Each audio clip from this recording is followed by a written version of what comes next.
안녕하세요. 오늘은 지난주일 설교 말씀이었죠. 사무엘하 5장 1절에서 5절 말씀. 이걸 여러분과 함께 좀 더 깊이 들여다볼까 합니다. 이게 딱 보면 다윗이 드디어 왕이 되고 뭐든 그냥 착착 진행되는 것처럼 보이잖아요. 그런데 그 안에는 사실 우리가 쉽게 놓치는 긴 기다림의 시간이 숨어 있거든요. 오늘 목표는 이 말씀을 통해서 혹시 좀 조급해하고 있을지 모를 우리 마음을 돌아보고 또 그 기다림 속 의미를 찾아보는 겁니다. 네, 맞습니다. 사무엘하 5장은 정말 극적인 장면이죠. 북쪽 이스라엘 지파 사람들이 다 와서 다윗한테 우리는 왕의 한 골육입니다. 이렇게 고백하잖아요. 왕으로 추대하는 순간이니까요. 근데 설교에서도 나왔지만 성경이 다윗이 헤브론에서 7년 6개월을 보냈다. 이걸 일부러 두 번이나 딱 짚어서 이야기해요. 왜 이 시간이 이렇게 중요했을까요? 바로 그 점이 진짜 흥미로운 것 같아요. 우리는 뭐든 바로바로 결과가 나오고 눈에 딱 보이는 변화 이런 걸 기대하는 시대에 살고 있잖아요. 그래서 신앙생활 하면서도 왜 내 기도는 바로 응답이 안 되지? 이 힘든 시간을 도대체 언제 끝나는 거야? 이런 생각들 하면서 쉽게 지치기도 하고. 그렇죠. 때로는 정말 아무 변화도 없는 것 같은 벽에다 대고 막 외치는 기분? 그런 기분 들 때도 있고요. 설교에서는 바로 그 지점을 주목했어요. 다윗의 시간을요. 첫 번째로 생각해 볼 건 이거예요. 다윗이 베들레헴에서 양치던 시절 있잖아요. 그 평범한, 어쩌면 좀 지루했을 수도 있는 그 일상이 사실은 이미 미래의 이스라엘 목자를 준비시키는 과정이었다는 거. 마치 요셉이 그 노예 생활이나 감옥살이 하면서 지도자로 준비된 것처럼요. 우리의 오늘, 심지어 이게 고난이다 싶은 시간 속에도 하나님의 어떤 계획이 담겨 있을 수 있다는 거죠. 그러니까 매일 그냥 똑같이 반복되는 것 같은 일상이나 아니면 힘든 시간조차도 미래를 위한 하나님의 준비 과정일 수 있다 이런 말씀이시군요. 그럼 구체적으로 헤브론에서의 그 7년 6개월은 어떤 의미가 있었을까요? 그냥 기다리기만 한 건 아닐 텐데요. 네, 중요한 질문이에요. 설교에서 두 번째로 강조했던 게 바로 이 부분입니다.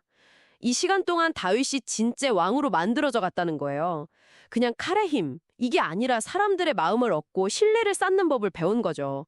예를 들면 사울 왕의 왕관을 거절했잖아요. 그리고 자기의 적대기였던 사울이나 아브넬이 죽었을 때 그걸 진심으로 슬퍼하는 모습을 보였고요.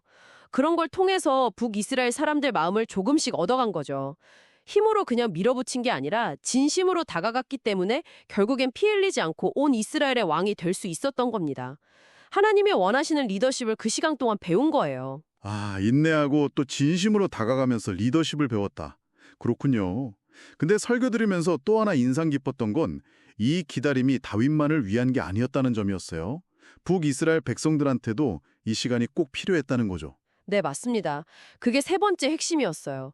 사울 아들 이스보셋이 죽고 나서 한 5년 반 정도, 그동안 북이스라엘은 지도자 없이 혼란스럽고 힘든 시간을 보냈거든요. 바로 그 고통의 시간을 겪으면서 과거의 어떤 적대감이나 편견으로 닫혀있던 마음들이 서서히 열린 거예요. 다윗을 왕으로 받아들일 준비가 된 거죠. 우리는 왕의 고륙입니다. 왕께서 우리를 잘 이끄셨습니다.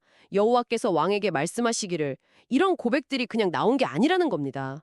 하나님께서는 다윗과 북이스라엘 백성, 이 양쪽 모두에게 가장 좋은 때, 그 최적의 때를 기다리신 거죠. 결국 지난주일 설교가 우리에게 전하는 메시지는 신앙이라는 게 눈앞의 결과만 보고 막 달려가는 단거리 경주가 아니라 그 과정 자체에 의미를 두는 순례의 길과 같다. 뭐 이런 거군요.